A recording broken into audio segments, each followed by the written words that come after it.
Xbox One avec une Xbox One plus puissante, et bien les gens, c'est tout à fait possible. C'est-à-dire vous pouvez désormais avoir une Xbox One plus puissante, ou en tout cas sous les quelques jours, puisque bon, on va commencer avec la grosse affirmation en fait de Microsoft, c'est-à-dire que c'est officiel par Microsoft. Donc ça a été dans une interview, tout ça, avec Eurogamer, c'est-à-dire en fait c'est une sorte de, pour les gens qui connaissent pas, c'est un gros magazine au niveau des jeux vidéo, tout ça.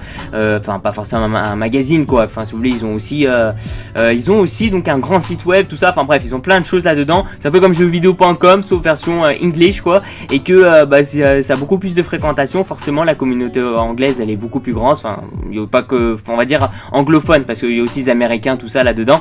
Donc voilà, bref, on va pas parler d'Eurogamer, c'est juste pour vous dire en fait que Microsoft a confirmé à Eurogamer que la Xbox One sera beaucoup plus performante sans la Kinect. Voilà, c'est la Kinect 2.0, donc en gros la dernière Kinect en fait pour la Xbox One. Et bien lorsque vous allez débrancher la Kinect à la Xbox One, vous aurez une Xbox One plus puissante. J'ai pas envie de dire beaucoup plus puissante parce que c'est pas réellement le cas. En fait ça sera au niveau du GPU que ça va changer, c'est à dire il y aura 10% de puissance supplémentaire qui seront rajoutées lorsque vous allez débrancher la Kinect.